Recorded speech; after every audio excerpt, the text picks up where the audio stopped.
ইতোপূর্বে আপনাদেরকে আমরা ব্রিফ করেছি দুইবারে,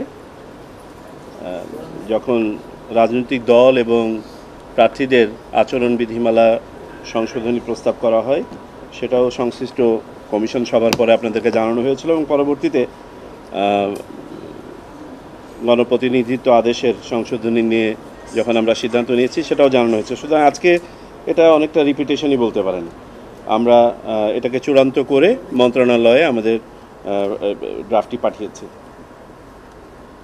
আমি যদি উল্লেখযোগ্য সংশোধনীগুলো যদি বলি, আইন প্রয়োগকারী সংস্থার তার যে সংজ্ঞাটি ছিল সেই সংজ্ঞায় সেনা, নৌ এবং বিমান বাহিনীকে অ্যাড করা হয়েছে।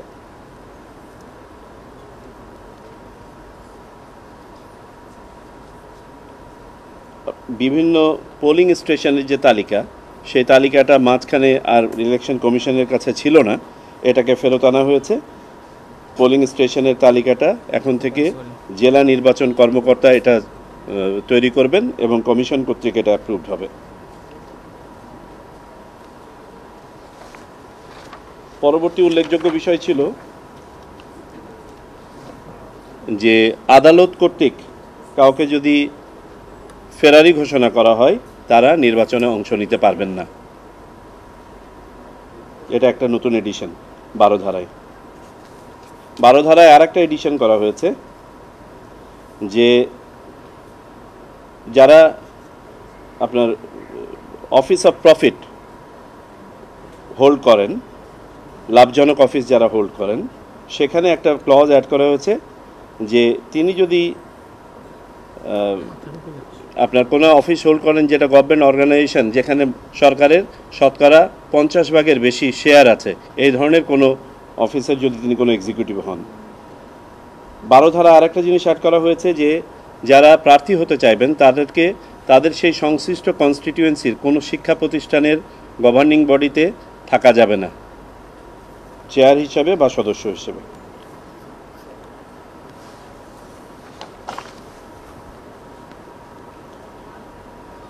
এফিডেভিটের মধ্যে আপনার প্লাস আপনার নমিনেশন পেপারের সাথে যে জিনিসগুলো অ্যাড করতে হবে, তার মধ্যে নতুন কিছু এডিশন আছে যে সর্বশেষ যে ট্যাক্স ইয়ার আছে, কর বছর আছে, সেই কর বছরের ইনকাম ট্যাক্স রিটার্নটা অ্যাড করতে হবে। আগে লেখা ছিল যে সোর্স অফ ইনকাম, এখানে আমরা সোর্স অফ ইনকাম বলতে আরেকটু এডিশন করেছি, both at home and abroad, অর্থাৎ দেশে এবং দেশের বাইরে।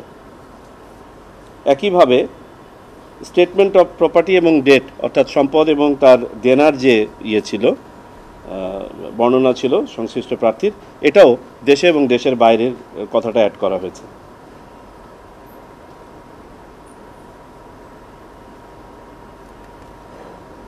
এফিডেভিটের কপিগুলো বিশেষ করে আপনার পরিসম্পদের যে বিবরণ, এটা নির্বাচন কমিশনের ওয়েবসাইটে পাবলিশ করা হবে, এটা অ্যাড করা হয়েছে।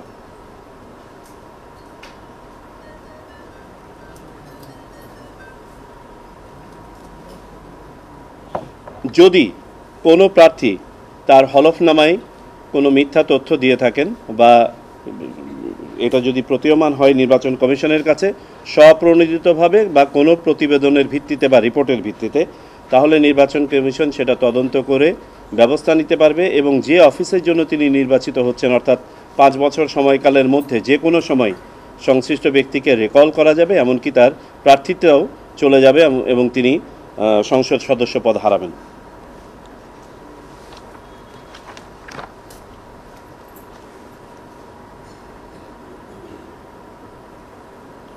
আগে আপনার জামানতের অর্থ পরিমাণ ছিল 20,000 টাকা, এটাকে বাড়িয়ে 50,000 টাকা করা হয়েছে।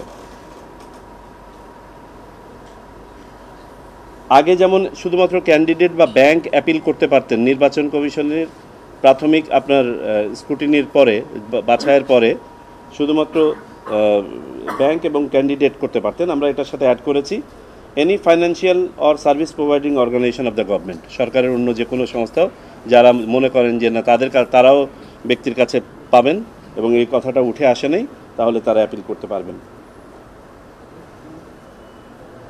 না ভোটের ব্যাপারে যে সিদ্ধান্তটা হয়েছিল যে এখন থেকে কোথাও একক প্রার্থী থাকলে সরাসরি তাকে বিজয়ী ঘোষণা করা হবে না, তাকে না এর বিপক্ষে ভোট করতে হবে। এবং দ্বিতীয়বারও যদি গিয়ে দেখা যায় তফসিল করে নতুনভাবে ঘোষণা করার পরে আবারও একই প্রার্থী হচ্ছে, তখন আর না ভোট হবে না। কিন্তু একবার অন্ততপক্ষে না ভোটের সাথে সিঙ্গেল প্রার্থীকে করতে হবে, কন্টেস্ট করতে হবে। এবং সেই এতে যদি যিনি ব্যক্তি প্রার্থী তিনি না এর চেয়ে বেশি ভোট পেয়ে যান তাহলে তো নির্বাচিত হয়ে গেলেন। আর যদি না কোনো কারণে বেশি ভোট পায় তাহলে পুনঃতফসিল হবে। সেই পুনঃতফসিলে গিয়েও যদি আবারও দেখা যায় যে একমাত্র প্রার্থী আছে তাহলে আর ইলেকশন হবে না, একবার অন্তত হবে। জোটবদ্ধভাবে নির্বাচন করতে গেলেও সিম্বল আছে, প্রতীক আছে, সেই প্রতীকেই প্রার্থীরা নির্বাচন করবেন, দলের একটি বড় থাকবে না।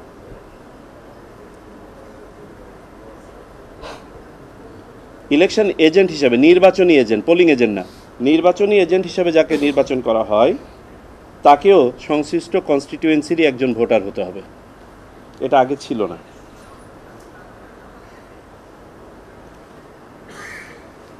আগে যেমনটা ছিল যে প্রিজাইডিং অফিসার নিজেই আপনার ভোট বন্ধ করা এবং শুরু করার সিদ্ধান্তটা নিতে পারতেন। মাঝখানে একটা ঢোকানো হয়েছিল যে তিনি আইন শৃঙ্খলা রক্ষাকারী বাহিনীকে ডাকবেন, তারা দেখবে, দেখার পরে তারা একটা প্রতিবেদন দিবে, তারা বললে আবার শুরু করবেন বা বন্ধ করবেন। আমরা এটাকে সরিয়ে দিয়েছি, আগের অবস্থায় ফেরত নিয়ে গিয়েছি এটা। অর্থাৎ প্রিজাইডিং অফিসারই সর্বা হবেন কেন্দ্রে, তিনি সিদ্ধান্ত নেবেন যে তিনি ভোট কন্টিনিউ করবেন নাকি বন্ধ করবেন। ইভিএম সংক্রান্ত সকল প্রভিশন বিলুপ্ত করা হয়েছে। পোস্টাল ব্যালট অ্যাড করা হয়েছে আপনারা জানেন, এবং পোস্টাল ব্যালটে 4 ধরনের যে আছেন ভোটার, যারা যেটা আগেও ছিল তারাই থাকবেন, তারা ভোট দিতে পারবেন। যেমন প্রবাসী বাংলাদেশিরা ভোট দিতে পারবেন, সরকারি কাজে কর্মরত যারা আছেন, যারা ওই দিন তার সংশ্লিষ্ট নির্বাচনী কনস্টিটিউয়েন্সিতে থাকতে পারবেন না, তারা ভোট দিতে পারবেন। নির্বাচন কাজের সাথে যারা সম্পৃক্ত আছেন তারা ভোট দিতে পারবেন, এবং যারা যে কোনো নিরাপত্তা হেফাজতে আছেন, জেলে হোক বা অন্য কোথাও হোক, তারা ভোট দিতে পারবেন।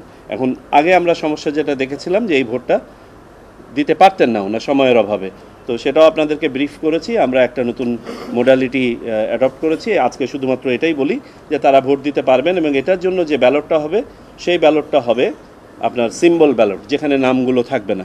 এই সিম্বল যাতে করে আগে থেকে ব্যালট পেপারটা প্রার্থীর কাছে, ভোটারের কাছে চলে যায়, এবং তিনি অপেক্ষা করবেন ওই দিন পর্যন্ত যেদিন প্রার্থীদের তালিকা চূড়ান্ত করা হবে এবং চূড়ান্তভাবে আপনার প্রতীক বরাদ্দ করা হবে, এবং তার ইনস্ট্রাকশানে এটা লেখা থাকবে। তিনি ওই দিন অপেক্ষা করে তিনি যে অ্যাপের মাধ্যমে করেছেন, রেজিস্টার করেছেন, অথবা উনি নির্বাচন কমিশনের ওয়েবসাইট থেকে দেখতে পাবেন যে তার সংসদীয় আসনে কারা কারা চূড়ান্ত প্রার্থী এবং কার প্রতীক কোনটা, এবং তারপরে তিনি ভোট দিবেন এবং ভোট দিয়ে সেটা ফেরত পাঠাবেন। এই হচ্ছে সার্বিকভাবে পুরো আয়োজনটা।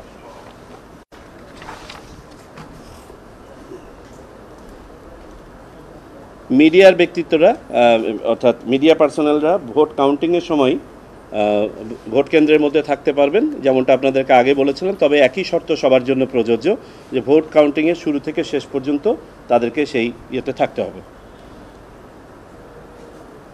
মিডিয়া পার্সোনালরা ঢুকতে পারবেন ভোট কেন্দ্রের ভিতরে, এবং সেখানে যে প্রিজাইডিং অফিসারের নেওয়ার ব্যাপারটা আছে সেটা বলবৎ থাকবে। তার কারণ প্রিজাইডিং অফিসারকে নিয়ন্ত্রণ করতে হবে পুরোটা কেন্দ্র। কতক্ষণ কোথায় থাকতে পারবেন আপনারা মনে করেন বুথের বাইরে যে কক্ষ আছে, কক্ষের বাইরে যতক্ষণ ইচ্ছা ততক্ষণ থাকতে পারবে, কিন্তু কক্ষের ভিতরে থাকার ব্যাপারটা প্রিজাইডিং অফিসার তার কনভিনিয়েন্স অনুযায়ী, তার কারণ আমরা কোথাও জানি না কতক্ষণ লাগবে, কয়জন ঢুকবে, অ্যাট এ টাইম কি ঢুকবে, এজেন্টদেরকে বসানোর পরে, ভোটার ঢুকার পরে কতটুকু স্পেস আছে, কাকে কতক্ষণ দিতে পারবে, এটা আমরা প্রিজাইডিং অফিসারের উপর ছাড়ছি।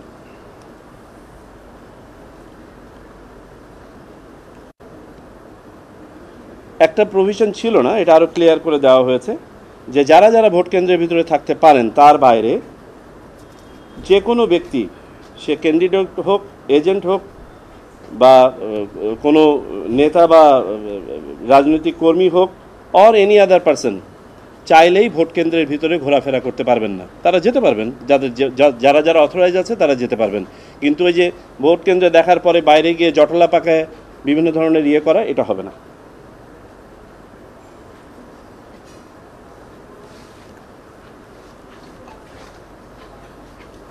আচ্ছা, পূর্বের যে একটা বিধান ছিল যে ভোট সংখ্যা সমান হয়ে গেলে দুইজন প্রার্থীর মধ্যে লটারির মাধ্যমে বিজয়ী নির্বাচন করা, সেটা থেকে আপনাদেরকে যেমনটা বলেছিলাম আগেই যে না, এটা আর হবে না। এই ক্ষেত্রে আবার রিপোল হবে, পুনরায় ভোট অনুষ্ঠিত হবে। ইলেকশন এক্সপেন্সের মধ্যে আগে যেমন রাজনৈতিক দলের কথাটা ইয়ে করা ছিল না, শুধু প্রার্থীর কথা বলা হতো, কিন্তু এক্সপেন্সের মধ্যে দলকেও অ্যাড করা হয়েছে, অর্থাৎ দল এবং প্রার্থী মিলিয়ে একটা এক্সপেন্স হবে একটা কনস্টিটিউয়েন্সির। যেমনটা বলেছিলাম যে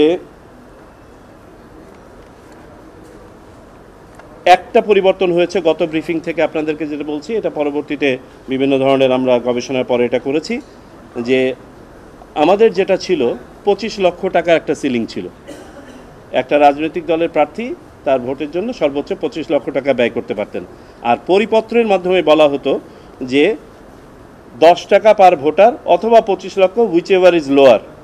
আমরা এটাকে করেছি হুইচ এভার ইজ হায়ার, কারণ আমরা দেখতে পাচ্ছি যে এক কনস্টিটিউয়েন্সি থেকে আর একটা কনস্টিটিউয়েন্সি সবাইকে যদি 25 লক্ষ টাকার মধ্যে লিমিট করে দেওয়া হয়, তাহলে এটা জাস্টিফাইড হয় না।